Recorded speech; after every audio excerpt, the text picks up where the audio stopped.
আসসালামু আলাইকুম দর্শক, আপনারা সবাই কেমন আছেন? আলহামদুলিল্লাহ আমি ভালো আছি। আজ আমি রান্না করব কাঁচা কাঁঠাল, চিংড়ি মাছ ও নারকেলের দুধ দিয়ে একটি খুবই সুস্বাদু মজাদার একটি তরকারি।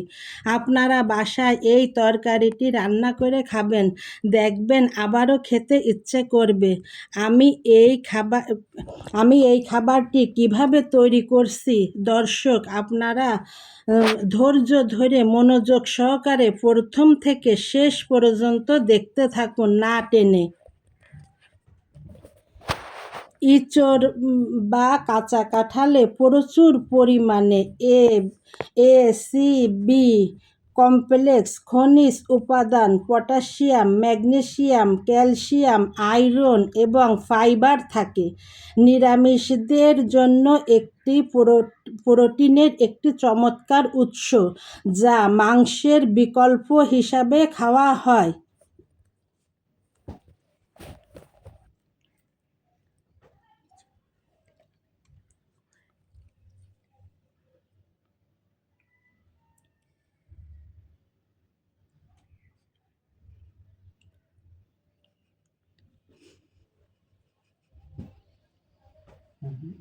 রান্না নিয়ে কাটিয়ে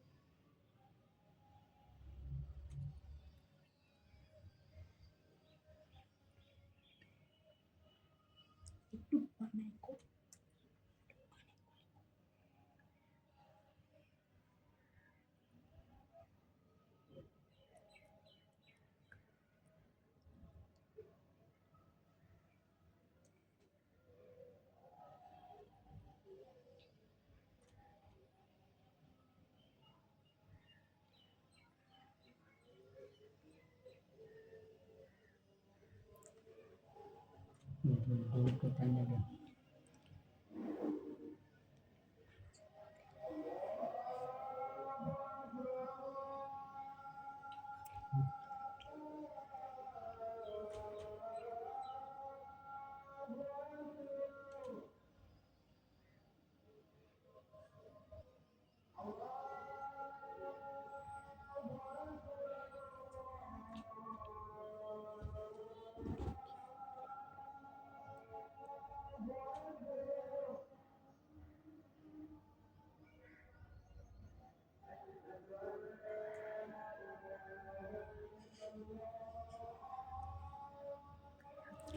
দর্শক, এবার দেখেন আমি কচু শাক কাটতেছি। কিভাবে কচু শাক কাটতে হয়, আমাদের বাগানের ক্ষেতের কচু শাক।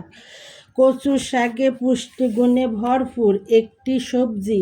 এর মূল, পাতা ও ডাঁটা সব অংশেই প্রচুর পরিমাণের ভিটামিন এ, বি, সি ও খনিজ উপাদান থাকে।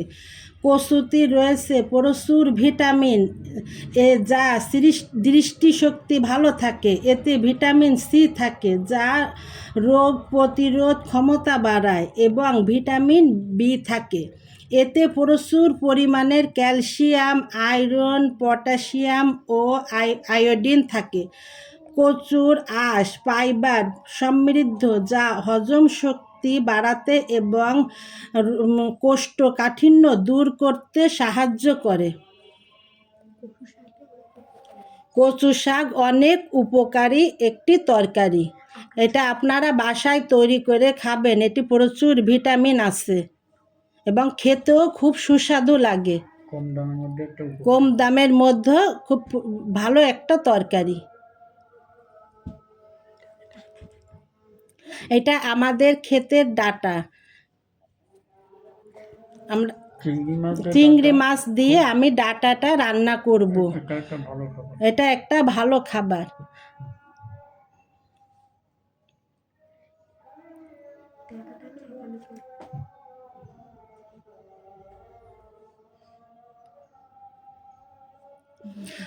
দর্শক এবার দেখুন আমি কিভাবে কাঁচা কাঁঠাল রান্না করি, সেটা প্রথম থেকে শেষ পর্যন্ত দেখেন। আমি প্রথমে তেল, পেঁয়াজ, কাঁচামরিচ, লবণ, হলুদ সব এক এক করে আমি দিচ্ছি। জোরে বলতে হবে।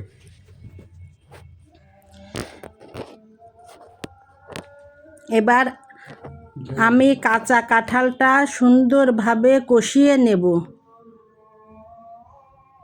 আরো জোরে বলতে